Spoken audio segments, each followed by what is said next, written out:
Welcome back to the Gruber Power Weekly podcast. I'm Pete Gruber. I'm Claude Dixon. And we are here today to entertain you and speak all things data center, IT related, clean power, uninterruptible power system. Batteries. Batteries, there we go. Yeah. Yeah, so Jesse, why don't you go ahead and throw up that first slide we discussed? 1 second. No, not that one. We talked about that one last week. Those are the transients. Remember that? Remember that whole discussion? Okay. Not that one. 1 second. I thought that This tied one? into us wearing sunglasses. Yeah, this Okay. one. This one. You know, we're going to talk about UPS form factors today. So I wanted to have a little bit of fun in the beginning here. Man, I look small on the side of that screen. Good grief, I look miniature. But the guys in the picture don't, though. That's what you're looking at. So let's do this. So let's start from the left. We have form factor A, form factor B, and in the middle there, that's form factor C. And to the right of middle, you have form factor D, and then to the right, you have form factor E. So the little game that we're going to play during this podcast is, we would like for you guys to comment on which form factor you deem as being the most efficient in your application or operation if you were to use them. Let me give you a little input on form factor D. That's the guy cheesing with the metallic sunglasses to the right of form factor C in the middle. Okay, that guy right there can do more pull-ups than all of the rest of the form factors combined. So, you know, if that means anything to you, right? Yeah. You might want to think about that. Any comments on those form factors, Pete, that you might have? Well, who's the oldest guy in that group? You know, that's a good question. I know who it is. It's me. Actually, Sunday Sunday in 2 days is my 72nd birthday. Wow. And Wow. all these other guys are spring chickens compared to me. We got a little comment from one of the other form factors. Oh, our first YouTube comment from Mark Shafter. My form factor is looking a little large. No, but just have a little fun with it during the course of the podcast. I know people will be chiming in later that are going to miss this, so we might have to revisit it maybe halfway through. But to have a little fun with it, I know which one I'm picking. It's not the guy in the middle.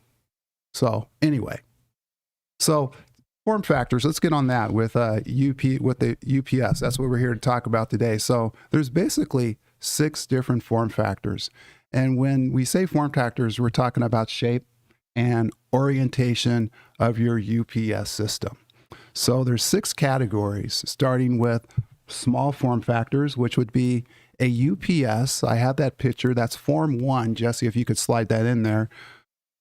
A small UPS, 750 VA that you would slide under your desk.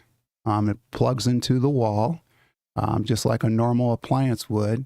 And it has a battery, there it is right there. There's the picture, the one to the right.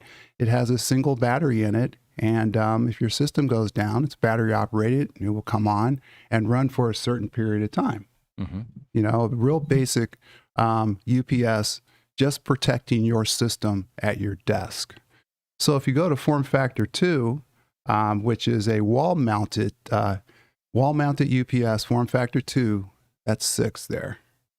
Yeah, there you go. This puppy right here, it's basically the same concept in terms of VA size. It's one of those ones that will plug into the wall, but you're mounting it to the wall. And typically when this occurs, it's due to your space being constrained. So you're kind of like putting this one up and out of the way. One that I missed back on Form 1, you don't have to show the picture, was the tower. That's also another example. It sits up on your desk, not under your desk, but it sits up on your desk. Mm-hmm. Another example of a form. Sometimes space is a premium, especially in an electrical utility room, for example. Right. So that'd be a great application for a wall mount UPS where you've got wall space but no more floor space. Right. So if you look at form factor 4, another picture here, we're going to move on to rack mounted, which you would find in your data center. And they either come in the tower form or they come in the one to the left there, which is inserted into an actual rack space.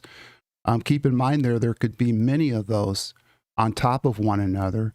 The space there is 1.75 inches. That's how much, if you look at the height of that particular unit, it's basically 1.75 inches. It slides into a rack, and you basically go from there. Typical in IT. Go ahead. Which in the world of racks, by the way, is a one rack space. Yes, one product. U. It would be one U. Exactly. Mm-hmm.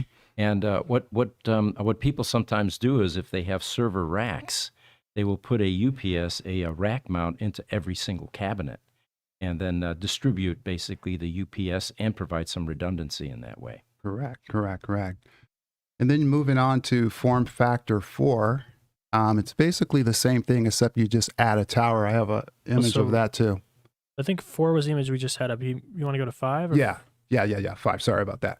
So the first 4 forms that we discussed, those are typically plugged in, okay, to a wall.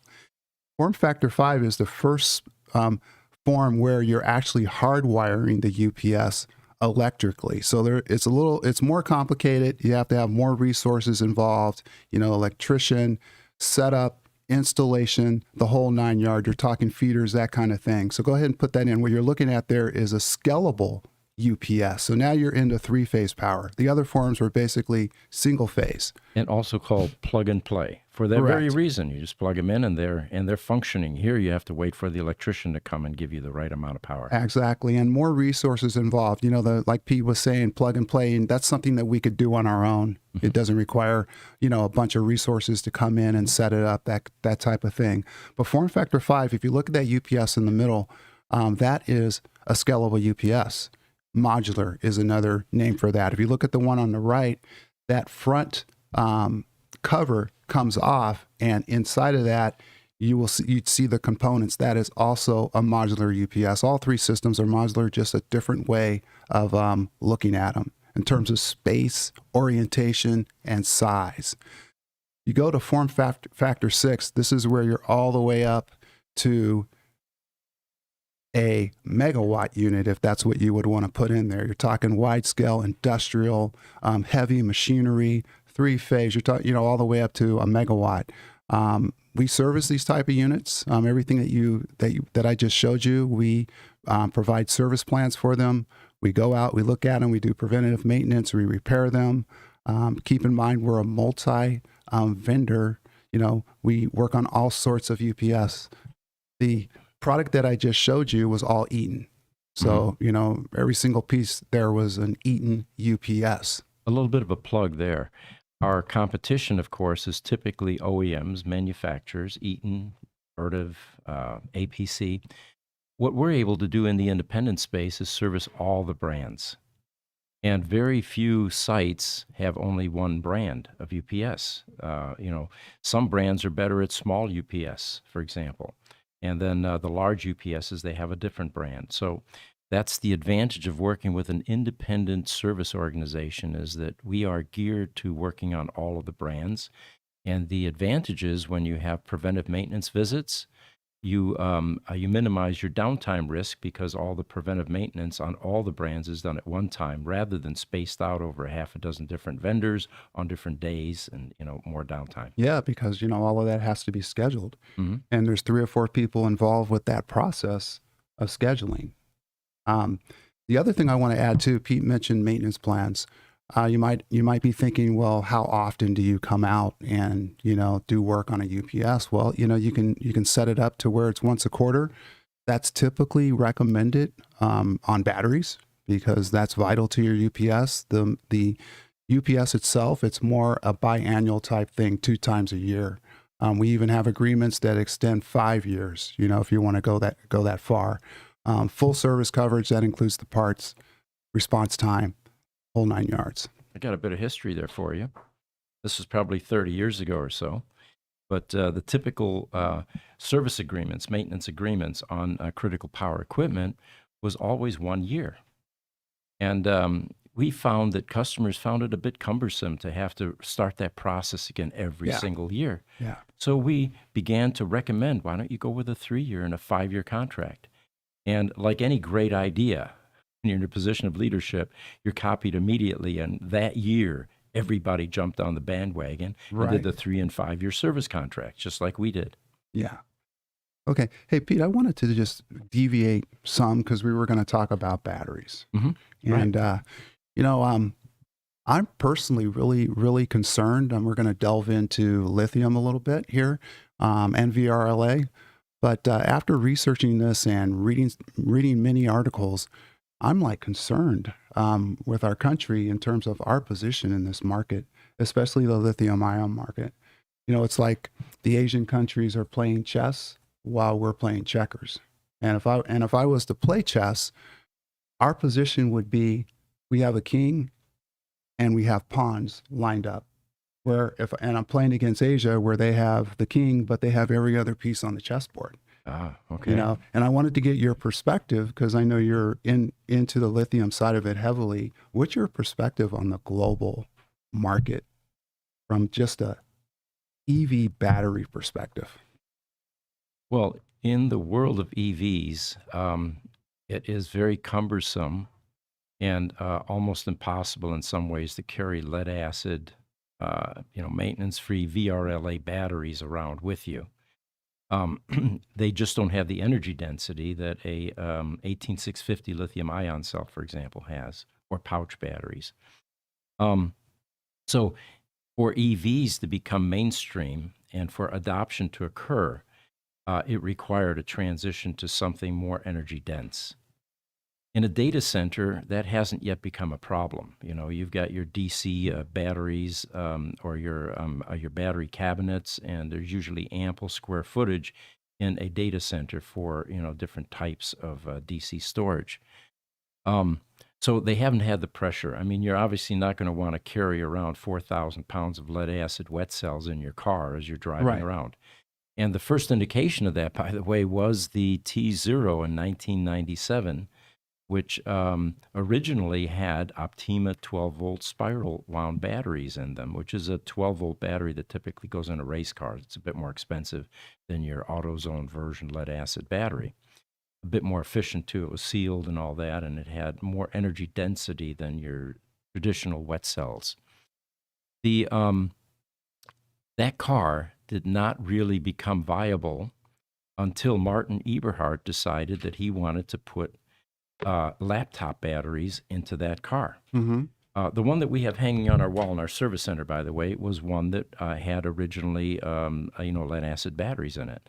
There were 28 of them, and the car would only go 80 miles, which was another problem. And in the world of travel, 80 miles just isn't quite enough, especially considering you can go 200 to 300 miles on a gas tank.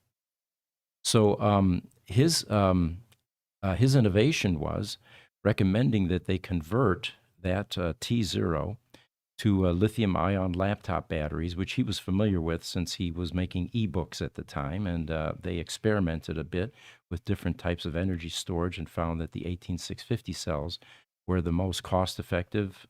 They were small enough in size to actually allow something that became about a pound or so to become an e-book. And where was he doing this research at? What was his location?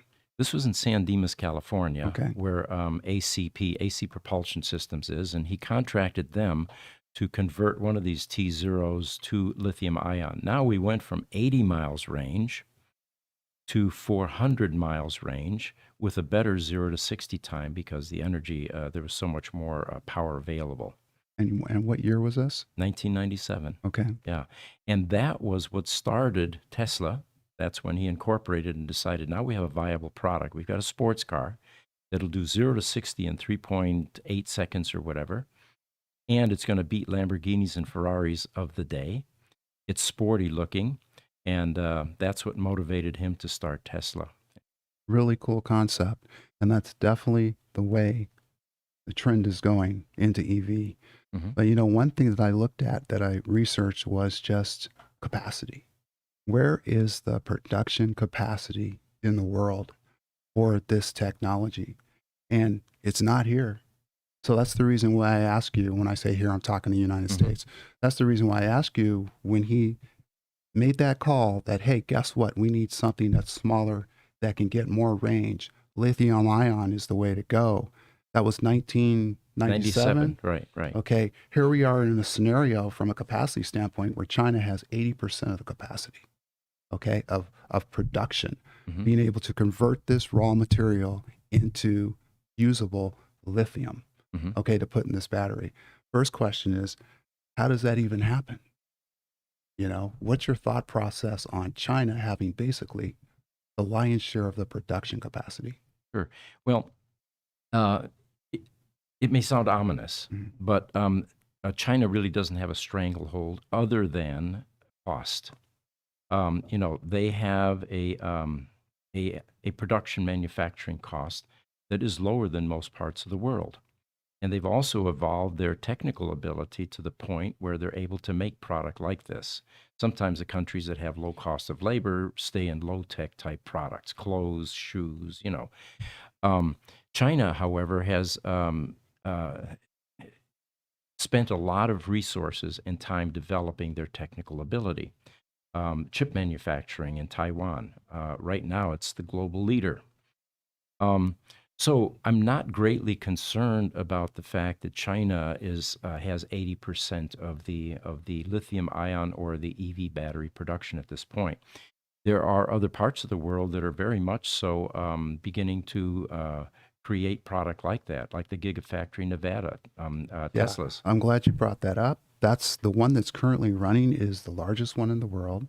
They're trying in Thacker Pass, Nevada. That's another area where they're trying to break ground, and it was moving along for a certain period of time, and then the kibosh was put on it temporarily because of the native people, the indigenous people on the land. The Shoshone Indians and the Paiute Indians raised a stink because that's on their tribal land. They've got burial grounds there, and oh, by the way, they weren't brought into the process. So I think about that. That's on their land, right? And that land was given to them, right? Way back when. And here we are again. Yes, it's a great technology. Yes, we're trying to, it's clean energy, that type of thing. But yet here we go again with a scenario where we're at conflict with people. Does this mean we're going to break another treaty? Yeah, I mean, possibly. That's what it sounds like. Yeah. There is, well, let me put it in perspective for a moment. Lithium-ion is on its way out. It was the first plausible high-density DC storage method. It has a lot of downsides. One of them, of course, is combustibility, which we all know. I mean, the newspapers or social media is full of reports of EV fires, and it's not that proportionally there are more EV fires than other cars. It's just that that's the one that makes the news because everybody's expecting something there. There are many better battery technologies that are evolving. We talk about those all the time in our EV podcast, Tuesday and Thursday. Sodium, for example, salt, common table salt, is plentiful and is beginning to emerge as a DC storage method. Graphene, carbon, one of the most plentiful elements on Earth, that is also a better approach. And we all knew that as the demand for this type of product became exponential, that innovation would kick in and that people would begin to develop better product. And that's what's been happening. So lithium-ion is really on its way out. Although, despite having said that, they're still finding places to mine it, like, for example, Salton Sea in California. That then changes the supply chain problem from bringing it in from Bolivia or South America to the United States to be processed. Yeah, the issue there is just regulation.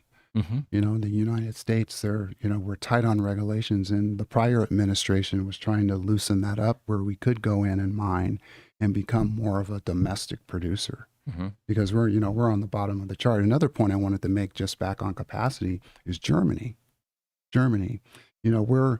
The United States wants to try to double their capacity. They're at 44, whatever they call it, GW, that term that they use for. Right. They're at 44. Gigawatts. Exactly. So the kibosh has been put on the United States because of these two Indian tribes. They were going to double their capacity to 91 by 2025. But here Germany is behind us, and they're going to quadruple their capacity by 2025. So I scratch my head. It's like, first of all, where's Germany getting this money? You know what I mean? To make this investment. in lithium ion. So, to your point that it's going away, well, there's other nations that are investing into this heavily in terms of production capacity. Mhm. Lithium iron phosphate, for example, is another popular brand that is beginning, or a method of creating DC storage. Um, it sounds like we just need to share some of this revenue with those Indian tribes. That might be the problem. Maybe they're not, like we did with Indian gaming in this state. Once enough revenue was being fed back to the indigenous tribes, they were wholeheartedly supporting the creation of casinos on their property and hotels and resorts. Yeah.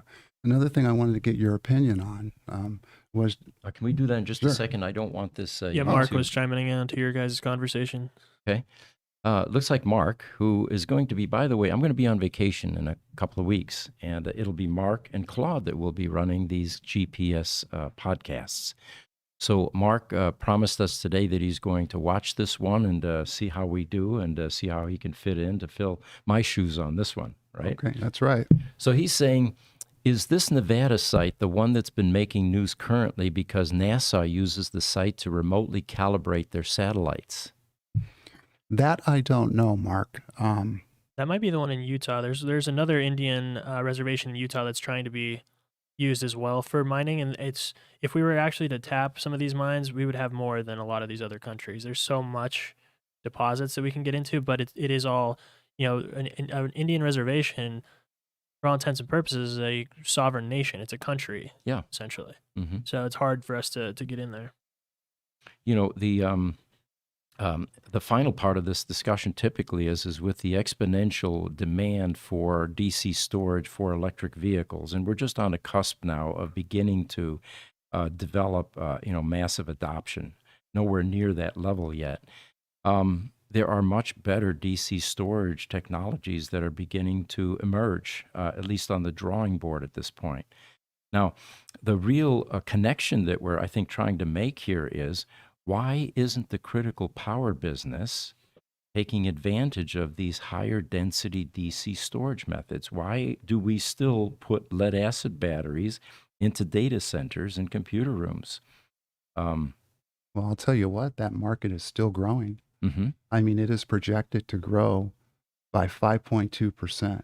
Okay, between now. Per year? Yes, between now and 2030. Mm-hmm. And Okay. you hear the scuttlebutt, well, lithium ion is going to take over and lead acid batteries are going to decline. Well, Right. that's certainly not what the projections are saying. Mm-hmm. Yeah. Interesting. And a lot of that has to do with what they're going into. I mean, the OEM is now, all these OEMs are now making EVs. Mhm. What's in that EV? It's just not a lithium ion battery. It's a VRLA battery, right? I mean, it's in there. So that's part of what that projection and growth trend is all about. My headphone just went out. Okay.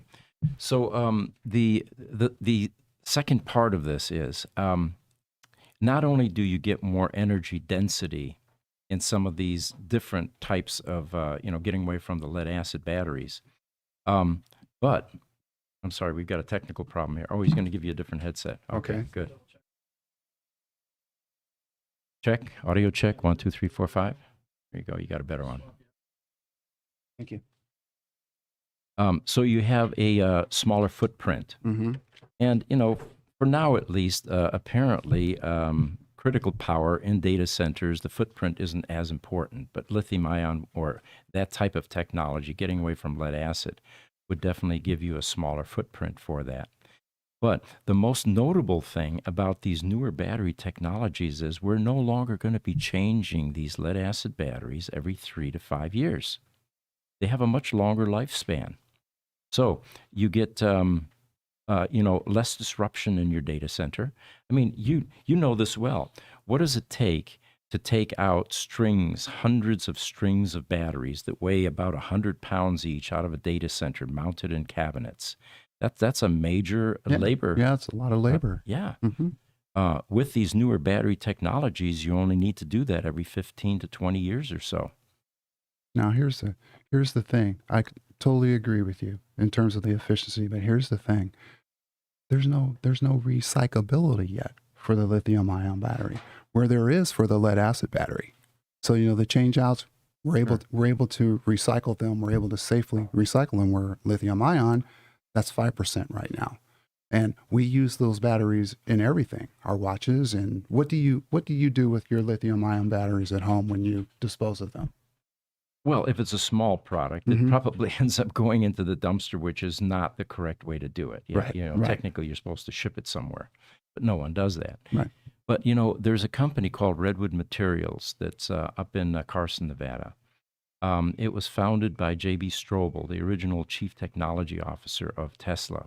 He was Elon's right-hand man for a number of years, heavily involved in the Roadster product or the project, and also later on the Model S.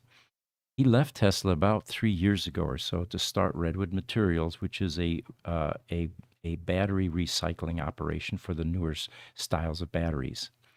They claim that they have achieved a 0% waste stream. In other words, what goes in comes back out as usable product. And what they're able to do is recover the cobalt, the lithium, the stainless steel from these types of batteries. And they can accept cell phone batteries, laptop batteries, vehicle batteries, anything that has a lithium iron phosphate type battery. And these types of recycling operations, are well funded typically. There's a lot of investor interest, because they realize this is the future and we're not going to be able to throw these into landfills. And with a 100% or a 0% waste stream, that means that there's revenue to be generated. It comes out. What comes in is basically high grade ore. Right. We're no longer mining tons of dirt to find a kilo of lithium, And maybe that ratio was incorrect, but it's comparable to that. Right. Very costly, lots of heavy equipment, lots of emissions, of course, with this heavy diesel equipment. Right. So That's another point that you make there with the emissions. Mhm. We're trying to clean up the air, but the interesting thing is what we're doing behind the scenes. For example, you're mining lithium. We're getting lithium from brine, which is basically at the bottom of the ocean. So we're in the ocean, stirring up the ocean, mining things that are going to clean up the air. But meanwhile, ecologically, we're destroying things. And I think you don't hear a lot about that. You hear more about the clean air. Let's clean up the air. Let's get rid of the combustible engine, go to, electric. But meanwhile, underneath our feet, we're doing a significant amount of damage. So I'm not an environmentalist. I'm not claiming to be one. I'm certainly not a climate person, but just using my common sense, you're digging in the earth and you're disrupting things in the earth. There's reasons why those things are down there.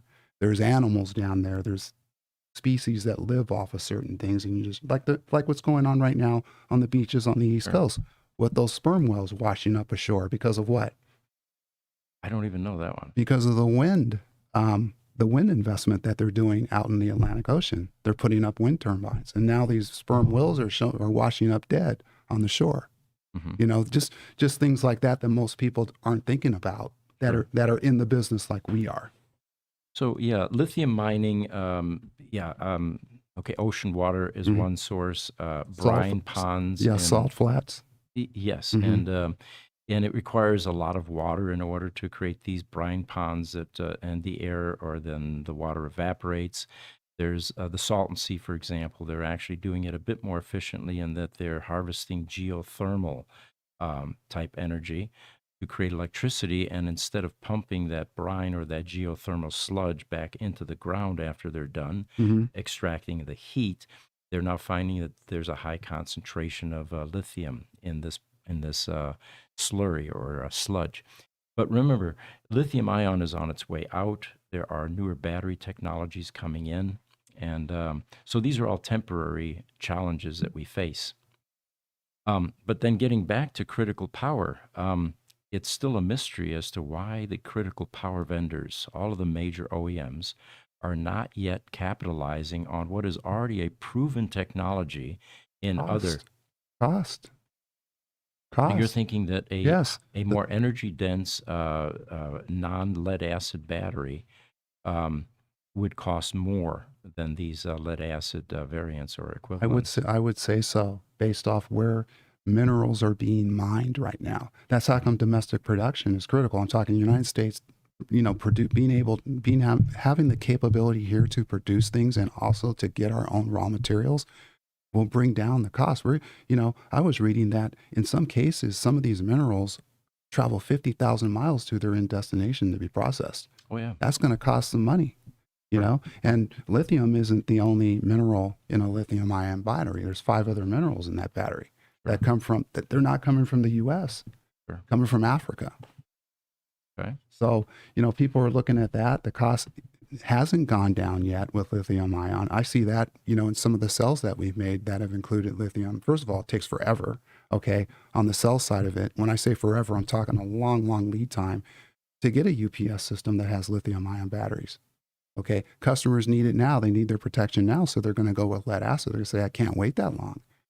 And what's driving it is supply chain. China's got a chokehold on the supply chain. Mm-hmm.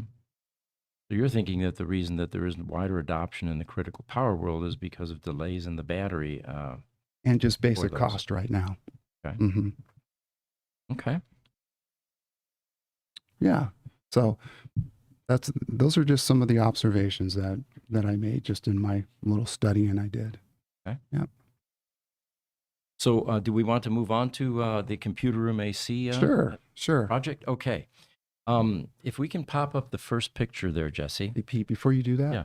I was remiss. I just wanted to show the audience this object right here. I'm a rock hound. I have a lot of minerals at home, and this happens to be a fully crystallized piece of sulfur that actually it's broken down and it goes into the electrolyte, in the battery. Mm-hmm. So I just wanted to just bring this. I also have an image of that, Jesse, if you want to put it up. It's called the sun, where you guys can see it a lot closer. But it's a beautiful, beautiful crystal.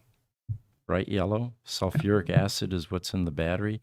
And by the way, you can smell the sulfur in this thing too. The first thing I did when you said it's sulfur, picked it up and sniffed it. And Exactly. Sure enough, you've got and wash your hands. Wash your hands after this, Pete, because you know what sulfuric acid can do to your skin, right? Yeah. You don't want that on the inside. But there you go. There's the image of it right there, up close and personal. That actually is that's sulfur right there. It goes in the battery. Mm-hmm. Okay, so one of the things that I wanted to do in these podcasts for the Critical Power podcasts is to go through a training program that we have here that a lot of the people here have gone through. Claude was one of them, actually. It was about a 2-month program, and it was based on the original Phipps publications, which was a federal program where they talked about power, electricity, how power is generated, and really useful stuff. Anyway, this particular chapter that I brought with me today was the Computer Room AC, or CRAC for short. And I thought we could talk a bit about what CRAC units are. And Pete said that I attended this course. You taught that course, didn't you, Pete? Yes. Uh-huh. And he taught this course in Greek. That's how it came. Is that how you remember it? That's how I remember. That's how it came across to me. All right, Jesse, in that CRAC folder, the first image, if you could bring that up, it would be the one with the frozen bird. And they're in alphabetical order, so... well, yeah, I pulled this one up. This is the first one in alphabetical order, so... is it the one to the left? All right, yeah, that's fine. Let's just go forward from there. Then there are a couple before that, but... so what you have in your typical computer room, your typical data center, is an enormous amount of concentrated heat which needs to be eliminated. One of the questions that we would get when someone bought a digital equipment mainframe years ago was, and then I would come in as the environmental consultant helping them prepare for the installation of this mainframe. And I would point out you're going to need special AC, you're going to need raised floor, you're going to need clean power. And they would say, well, why can't we just use the building AC? And I would point out, well, first of all, the amount of British thermal units, BTUs, that this equipment puts out is far in excess of what your human population does. There isn't enough BTU capacity in your central AC system. The other part of that is in that data center, you've got a continuous heat load being generated. In your comfort or your people comfort areas, you're going to have some seasons. It's going to be cold. It's going to be hot. This equipment is always going to put out the same amount of BTUs. Mm-hmm. So you need a dedicated air handler for this. And that's what you see here in this computer room is a combination of CRAC units. And we can go to the next image here, Jesse. Did you already define what CRAC is, what the acronym stands for? Computer room AC. Okay. Yeah. All right. Computer is not cooperating. Give me a second here. And that's humongous. There we go. Okay. All right. So again, the temperature is controlled by the CRAC unit. You gotta stay in your mic. Yep. Yes. And these are strategically placed in the data center where you have heat loads. Now, this is an example of what's called a downflow unit. And this probably has a couple of compressors in it. It's a split system, it looks like, with the plumbing. And what this does is it draws air from the top and then filters it. And after passing it through the unit and the coils, it exhausts this cool, filtered, humidified air into the access floor plenum down below. Now, let me talk a moment about filters. In the early days of computers, it was very important to have an absolutely clean environment, almost to the level of clean room. And the reason was, in the 70s and early 80s, they did not have Winchester-style sealed disk drives yet. And you actually had washing machine disk drives where you would, to take out the platters to change the data, you would have to open this thing up. And there was usually a glass door on top or a hinge door. And you would open this chamber where this disk was spinning. And if you got any dust in there, dust to a spinning platter like this at the velocity and the distance that those heads were flying above that surface was just looked like massive obstructions, even small pieces of dust.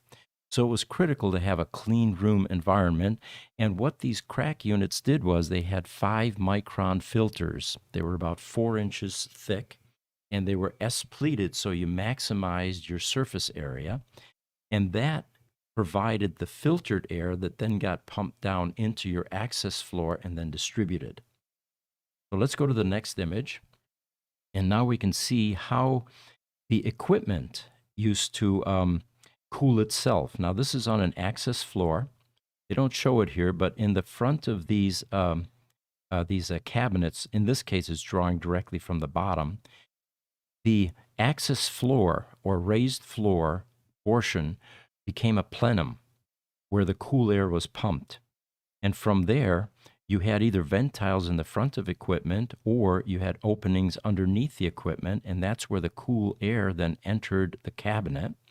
And eventually, the hot air was spread at the top of these computer cabinets. So that's what we're showing there. Hey, Pete, real quick before you Yep. change slides, what type of attention was required just from a maintenance standpoint on something like that? The filters were changed every 30 days. Hmm. And access floor, by the way, since it was used as a clean air plenum, we would routinely go in and clean the subfloor. Despite all attempts to keep it clean, people walking in and out of the room, dirt migrating between the access floor panels would eventually send debris down into that plenum. Mm-hmm. So it was important to keep that as clean as possible. And we would go in with HEPA-type vacuum cleaners and clean that subfloor. Were you actually changing out the filters or were you vacuuming them? We were changing filters as well, or they had facilities maintenance people that would do their own filter replacements on these CRAC units. Okay. So if we go to the next image, here you can see a typical access floor under construction. This was one of our jobs here in Phoenix that we were doing. And you can see that there are pedestals. This looks like about a 18-inch floor.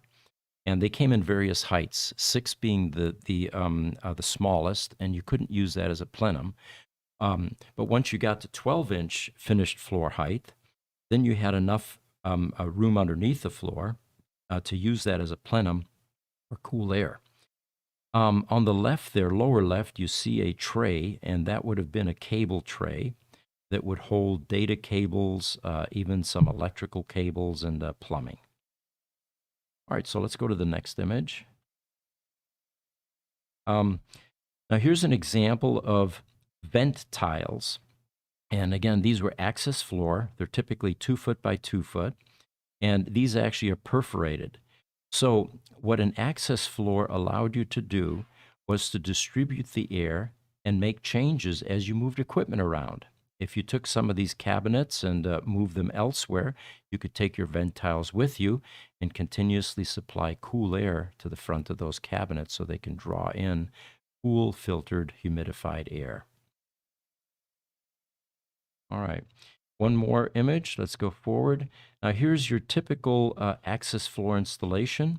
In this case, this looks like a 6-inch raised floor, and this would not have been used as a plenum to distribute cool filtered air, but it's a great place to hide plumbing, power cables, data cables, and in some cases, the computer room operators, they actually used to have people in computer rooms that were there with the equipment. If you popped a access floor tile for cleaning, at times you would find a 6-pack underneath there because the night crew found that was a handy place to keep their brew cool. AP, for your typical data center back in the day like that, what kind of investment were you talking? It would be millions. Yeah, these were very large. And, you know, there that sort of thing still exists today. You have co-locations, for example, large data centers that are geared to, doing massive amounts of processing.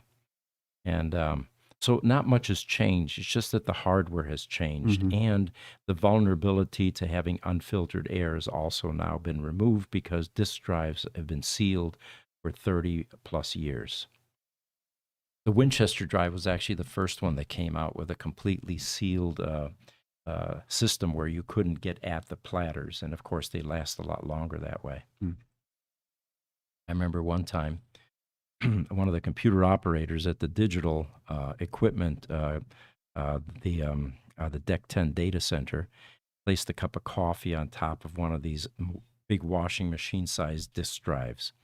And as these things are seeking, you have a lot of mass that's, that is flying in and out off of the spinning platter. So sometimes you get vibration. Well, this vibration got so bad that the coffee cup tipped over. The operator saw it tipping over, rushed over to try to shut down the disk drive, but didn't make it in time because the coffee spilled on the glass, ran along the bottom, began to drip on that spinning platter as it was spinning down.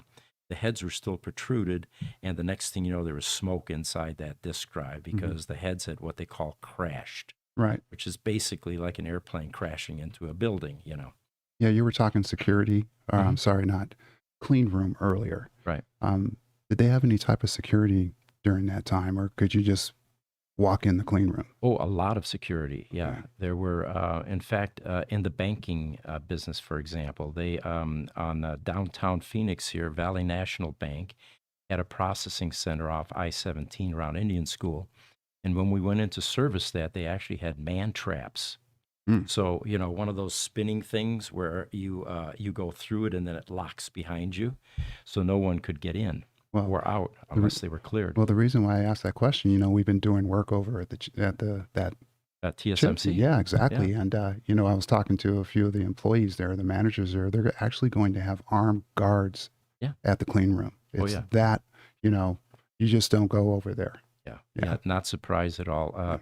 Even the data portions, like at American Express, for example, were highly secure and armed guards. Mhm. Yeah.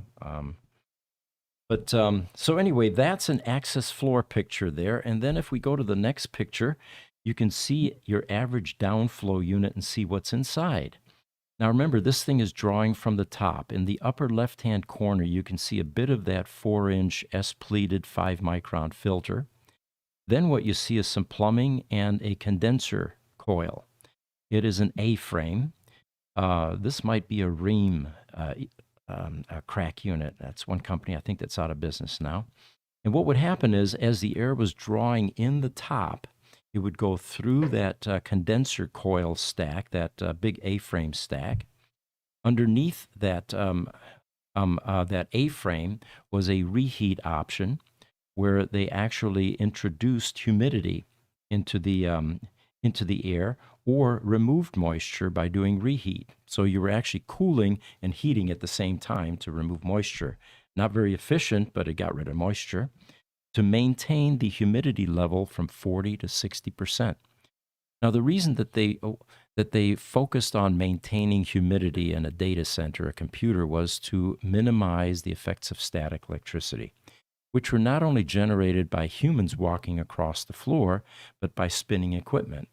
For example, large 7-foot cabinets that had tape drives with the big loops, as those were spinning at high RPMs, that was a polyvinyl type tape material, and it would create static electricity. And of course, if you got any discharge into a magnetic surface, it would rearrange the data basically, or corrupt the data. And everything is enclosed, though. Everything was enclosed, yes. So what you see on the bottom here are the fans, and then you see them discharging into the access floor plenum. And this looks like it could be a 24-inch access floor height, which, by the way, was not uncommon, 2 feet of raised floor. At Phoenix Police here downtown, they actually had a 4-foot raised floor. And I remember getting a call there one time. They had problems with the electrical connections going to the mainframes. And what had happened was, since you can't see down into that 4-foot plenum or space, they had a water leak come down through the wall, and there was actually water in the bottom of this access floor, which was getting into the electrical cables, shorting those out eventually.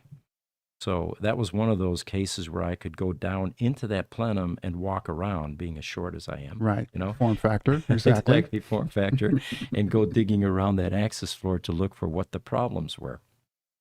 Well, let's go to the next picture. There are 4 types of CRAC units. Air-cooled split system, chilled water systems, glycol-cooled systems, and water-cooled systems. We'll take a look at every one of those. Let's go to our next picture.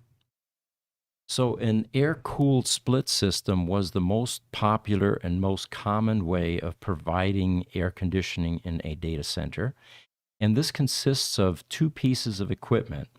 You're going to have your air handler in the data center where the compressor is, and then you're going to have a condenser on the outside with a fan which gets rid of the heat. And usually the distances between the computer room air handler and the condenser on either the roof or a slab outside is about 80 feet or so. If you get beyond that, then we have to go to a different method of cooling if it's a split system. This is the same type of system that you have in your home. If you have a heat pump, if you have an AC system in your home, it will be a split system. And typically, in your home, you're either going to have the condenser on a slab outside the building with the air handler inside, or the whole unit, very popular in Phoenix here, is to have a self-contained unit up on your roof that has both of these in your up on the roof. So this next one is a oh, here we go. Let's go to the next image there, Jesse. Yeah, here's a picture of it. You've got your there's the air handler in the data center, and then your condenser on a roof or outside on a slab. And there's always a fan attached to a condenser, because what it's doing is blowing air across those coils. And in a split system Freon-based system, you're going to have extremely cold air or cold condensing taking place in the data center. And then outside, all of that heat is going to be exhausted through these fans. All right, let's go to the next image. And there's a cutaway, a better view of that split system downflow CRAC unit that's in most computer rooms. Split system. They typically will have a couple of compressors, and it could be 7.5 tons each for 15-ton total, even 10-ton each for 20-ton. And sometimes they'll have 3 compressors in one of these air handlers for a total of 30 tons of cooling capacity. There you can see those the coils, the A-frame coils. You've got your humidification pan down below, which provides the humidity, and then the squirrel cage fan down below, which draws all of that air from the top down into the access floor plenum. All right, let's go to the next image. Now here's another variation of a split system CRAC unit. This is one that does not have an access floor. In this case, what we're doing is drawing air from the top of the unit and then exhausting it out to the front. And those pans that you see underneath the unit are to catch any stray water that may be dripping from the condensate unit or from the humidification pan. And these are typically used in utility rooms where you don't have access floor or you don't need it. All right, let's go to the next image. And this probably more closely resembles what you would have in your home, a split system in your home. You're going to have your condenser out on a slab somewhere, and then the air handler will be on an inside closet somewhere or inside your house. Unless, of course, you have a combination unit, which is where they combine both of these and put that up on your roof. Doesn't look like we have any questions yet, so we'll keep on going to the next image. The next commercial cooling method is a chilled water system. And this is for very large installations where you would have to have literally hundreds of split systems throughout the building. In this case, what they do is, what's inside the computer room is a chilled water air handler, which is nothing more than an A-frame coil like you saw without the compressors.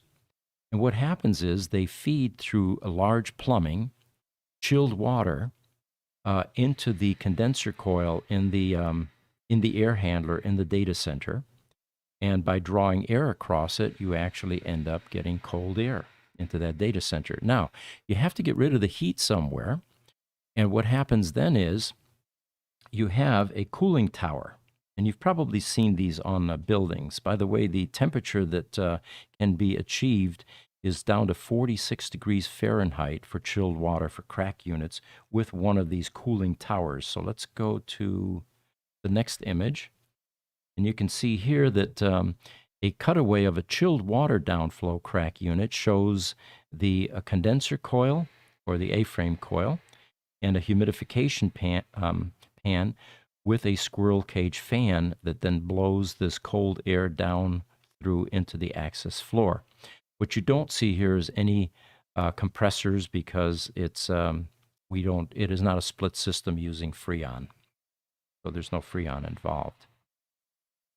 The next picture shows us the degree of plumbing that you need to have for a chilled water system. The pipes get very large. We're talking about on the order of 2 inches or even more, as you can see. And they're heavily insulated because 46 degrees, you can lose a lot of cooling as it's traversing in a warm environment. So there's an enormous amount of insulation on these pipes. And you can see this access floor. It looks like it's about a 3-foot access floor because of all the plumbing that's underneath here. Let's bring up the next image. And here is a cooling tower. And as you drive and look at commercial buildings, oftentimes you'll see something like this either up on a roof or more commonly in a special area where they have a cooling tower section. And what we're doing here is you have this water that is running through the chilled water systems in your data center. And here it actually goes out in the open, and then they run it across these slats at the same time drawing air through it. And one of the physics behind cooling using water is, as water evaporates, it lowers the temperature. And that's how we end up getting eventually 46 degrees that is then pumped back into the data center after having gone through this chiller. The next picture is another form of chiller. They're either very large or smaller units like this. And again, the principle is the same, drawing air across water with enough surface area so that you're actually cooling that water and then capturing it again and then pumping it back through the chilled water system into the data center. All right, let's go one more image here, and then we'll talk about a glycol cooled system. Now, this is the same thing as what we've been talking about, which is a chilled water loop system, where you have chilled water that gets drawn across fans and slats to cool down the water. Where this doesn't work well is in climates where you get below 32 degrees because the water will freeze. So what they actually do is they have glycol cooled systems, and glycol, of course, has a much lower freezing point than water. And they use antifreeze instead of water, but the basic principle is the same. They use chilled glycol, which is then fed to the CRAC units for cooling inside the data center. And let's see, we've got one other. Let's go to the next image. Okay, real quick, Pete, just so Yeah. you know, we are at 56 minutes. 56. Okay, I think we're wrapping here. We can go through at least the 4 different types of CRAC units in a data center. This is now a water-cooled system. And this essentially is a split Freon-based system, just like the first one we saw, where the distance between the air handler and the condenser exceeds 150 feet. Like high-rises, for example. Instead of using air to cool the condenser, they use a heat exchanger, which then taps into a chilled water supply to cool it. And again, in a high-rise, if you're up on the 27th floor, you're up 270 to 300 feet, and your condenser to cool a split system is down below on the ground. Well, that's almost 300 feet away. So they use a hybrid system, which is called a water-cooled system, and essentially this takes the heat and buries it in water and then cools itself the same way that we would with a chilled water system. The most common, by the way, in data centers is going to be for smaller data centers an air-cooled split system. It just makes more sense. To build a chiller is a huge expense. As you can see from the size of some of these, it's actually a separate building oftentimes. But if it's large enough, then you cross over the cost-benefit ratio, and then a chilled water system makes sense. Yeah, I would say the chilled water system is more prevalent in manufacturing. Mm-hmm. Yeah. Okay. So that is the beginnings of the CRAC discussion, and we'll continue with this in the next podcast. Our goal is going to be to present things like this, not only with cooling in a data center, but also data cabling, power, clean power, of course, and the construction methods, including access. And the floor. other thing too, I encourage our viewers, chime in. Mm-hmm. We'd like to get your perspective on all these subjects that we're talking about. Would love to hear from you, yes. And let me see if I have one more picture. Jesse, if you can go to the S-pleated filter. We talked a lot about filtration, and I have one image here that really shows, it's called CRAC-A22. And here you can see the filters that are used in data centers that filter the air. And the reason that you have louvers is because when you take and create an S-pleated filter versus a flat filter like you have in residential homes, you increase the surface area. So you get a lot more surface area and a lot more filtration in a given frame. And this is typically what they would look like. All right, we don't have any questions to answer. Again, as Jesse pointed out, we'd love to hear from our audience. And sometimes if questions can't get answered during the presentation, we save them and we will present them the next time as well. As always, let us know where you're coming in from. In the case of Mark Schaffner, who joined us today, we know where he is. He's over in Building A. Yeah, in his thanks, office. Mark. Yeah. So we hope you're enjoying these, and we'd love to hear from you. If you have any questions about today's podcast, what email would you like them to send that to, Claude? D as in dog, I, X as in X-ray, @gruber.com. And on our YouTube channel, this presentation will be available. We post them out there. And while you're there, if you're viewing it, give us a like and subscribe, because it helps us fund these types of podcasts and presentations. Hey, you know what? The other thing too is if there's a subject you'd like for us to discuss, we're open to that as well. Precisely. Well, thank you for joining us, and we'll see you next Friday. Next Friday.